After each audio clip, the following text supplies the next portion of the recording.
All right, welcome to this training section. We're going to be going over understanding the automation tab. Now, this is going to be very important because you are going to be in an upcoming training section, pretty much learning how to build automations pretty consistently in your business in order to save time and streamline your processes. And so this is going to be something that's important for you to understand the ABC nuts and bolts of. So we've talked about this many times before. These are the ABCs, the Legos, the building blocks, because once you know where everything is inside of the automation tab, exactly what buttons there are that exist there, right? So it's kind of like if you were to go ahead and become a pilot and start, driving a plane or like flying a plane, it's like, okay, there's all these buttons. You got to know what these buttons do. Now, once you actually know what all the buttons do, only then can you actually get creative and say, okay, you know what? I want to do this. I want to do that. I want to do this. Well, you can't do that unless you know what the ABCs are. Okay. Now, just a quick note, as we get into this, with automations, you want to make sure that you are using your computer. This is not something that you are going to use like a mobile device or an app or even the ClientKit app. It's not going to work really well to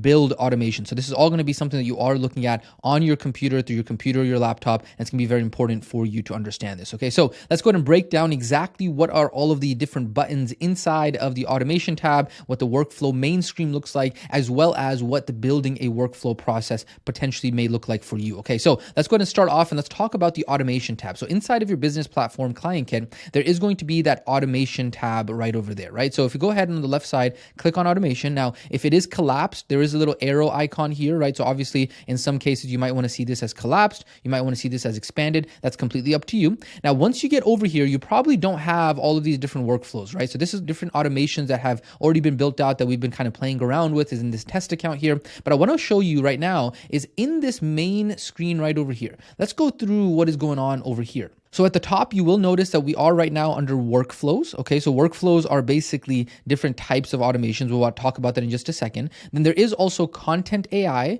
Now in your account, you may see campaign and triggers. You may not see them because these used to be the old way that workflows were built. So we no longer use campaign and triggers. It's kind of like an old feature that's no longer used. And I believe the ClientKit team has told us that they are working on getting that phased out. So you are not going to ever really use campaign and triggers, but the main things that you are going to use are going to be workflows. And then down the road, we are going to walk you through how to go ahead and set up content AI, because this is an AI platform, an AI tool, an AI feature that actually creates content for your business automatically. Okay, so it is a part of the automation. And so that is going to be something that we walk you through in the future. But for right now, we're not going to focus on that either. Most of our focus is going to be here under workflows. Okay, now what you are going to go ahead and notice here, let me see if I can zoom in for you just a little bit so you can see a little bit better here. Okay, so what's going to happen here is under workflows on the right side, you see here where it says create workflow. So that's the button that you would click in order to actually create a new workflow or a new automation. Okay. Then there are folders that you can create in order to go ahead and organize all of your different automations and workflows from there. Right over here, there is a button in order to change the view of how you actually see the list of your automations, right? So right now it's under list mode. If I go ahead and click on this, it'll actually organize this based off of what was most recently updated or created, right? So I can list and then most recent, right? Also over here, there is a filter. So I can go ahead and filter based off of the status of these workflows. So the status of these workflows is going to be changing based off of if the workflow is in draft mode, if it's in published mode, if it is in paused mode. So you can see on here, we got a couple different workflows that are in draft, meaning that they are built out, but they are not going to actually function. They're not turned on, right? So published means that they are in fact turned on. Okay. So that's going to be the filter option on there. And this is again, something that the ClientKit team is always consistently working on updating. So if the UI changes just a little bit, by the time you actually see this inside of your account, you'll know that this is the reason why. Okay. Now over here, you do see that we have the name of the actual workflow. Then we have the status of it. We have the total number of contacts that are enrolled inside of that automation.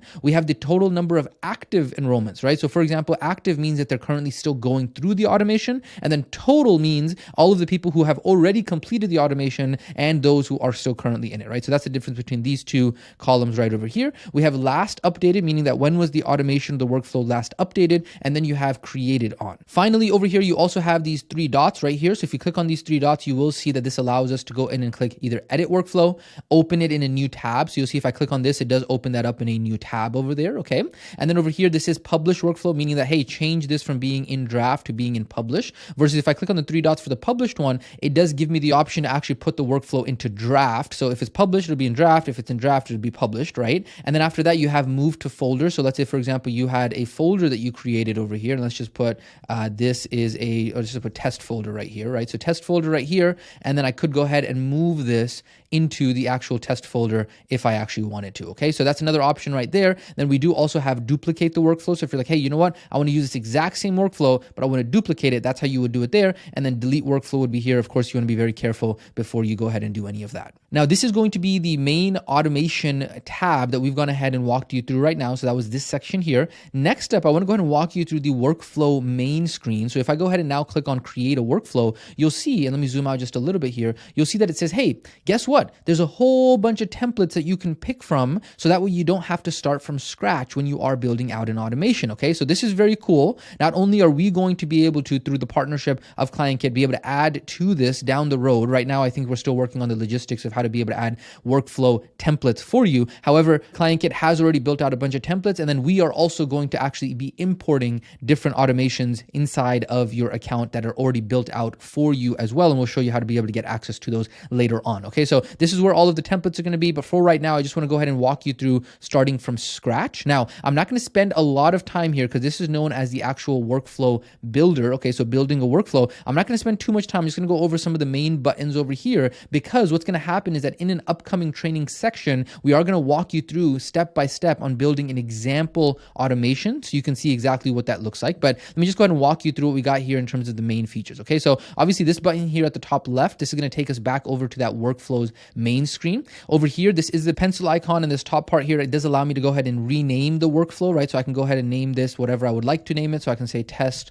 workflow automation, for example, right? Over here, you will see that on the main tabs here, we have builder, settings, enrollment history, and execution log, okay? Now I'm gonna go ahead and walk you through these in just a second, but I do wanna go ahead and walk you through the rest of the builder part over here, okay? So at the bottom left here, you'll see that we do have a button that allows us to be able to zoom in to how much of the automation we've already built out. We can also kind of drag this around and move this around, kind of like this universal canvas that we're building an automation on. You'll see that we are able to go ahead and control the zoom here as well, so we can zoom in and zoom out of the actual builder also. And then it does also here at the bottom left move, when we move, to show us where we are on this infinite canvas in case you end up getting lost, okay?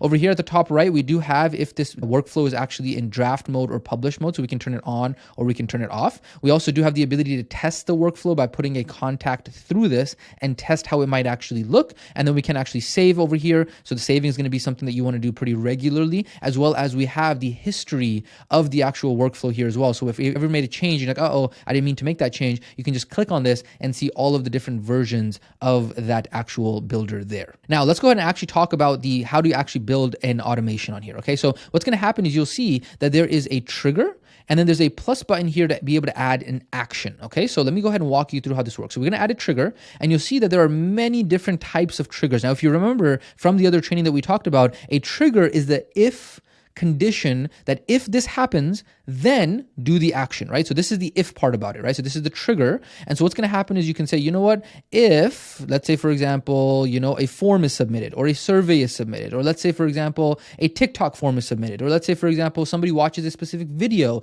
or let's say, for example, somebody actually books an appointment. So there's so many different types of triggers that you can see. If somebody submits a invoice, there's so many different types of triggers. And then not only this, other than the list that is on here, you can actually, and this is a little bit more advanced, but I'm just going to plant the seed for you. You can literally create a trigger for literally anything using something called webhooks. It's a little bit more advanced, but literally anything that you can imagine. If this happens, I want this to happen, you can literally program it in here. So let's just go ahead and say hypothetically for right now, I am just going to go ahead and walk you through very quickly. You don't have to pay attention to this. You don't have to build this out, but in the next training section, I will help you walk you through building something out like this out. But I'm just going to go ahead and add, let's say, for example, appointment status. If somebody books an appointment in one of our calendars, let's just say hypothetically, I'm going to save this. Okay. Now I can add multiple triggers here as well, but the action that I want it to do is, let's say, for example, I want it to, I don't know, send an email hypothetically, right? So we will go ahead and put the form email, all of that stuff. It doesn't give me an error here because it's going to require a different kind of over here. Let me see if I can save it. There we go.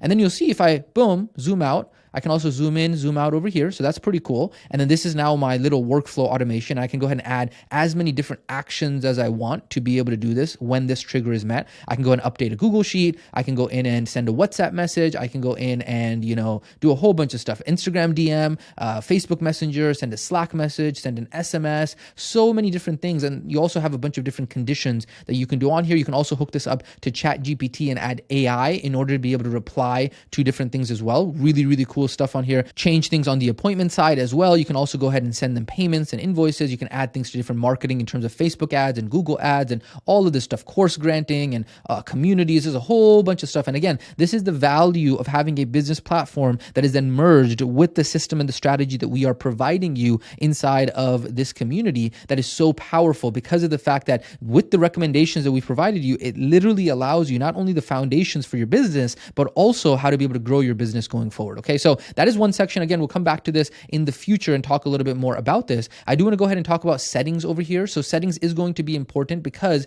you will see that there are things that, for example, can a contact go through this workflow multiple times? That is going to be a setting. Do you only want them to ever go through it one time? So that way, if they, let's say, for example, the trigger goes off for that contact in the future, they can't go through this workflow again. You have to turn that on if you want them to be able to go ahead and have re-entry. Do you want the automation to stop when the actual contact replies? So for example, there might be a situation where you're sending them a series of text messages and emails, but if they reply to one of the text messages or emails, you want to stop the workflow and the automation. That would be a setting that you can go ahead and turn on right over there, right? Over here, there is communication. So all of the text messages and emails are going to abide by these settings over here. So you can say, you know what? I only want you to send out the text messages and emails inside of this workflow during, the account time zone or during the contacts time zone. Let's say, for example, the contacts time zone, and only do it during this specific window. So that way you're not sending them text messages at like 2:00 in the morning, right? Hypothetically. And then you can also go ahead and put, hey, what is the default from name and the default from email that is going to be sent out when you do that? And then the conversations, toggle this if you actually want the conversations to be marked as read inside of your conversations tab. Again, a lot of powerful features here. I'm not going to go into all of the nitty gritty of it. I'm just planting the seeds so that way you can understand once we get into,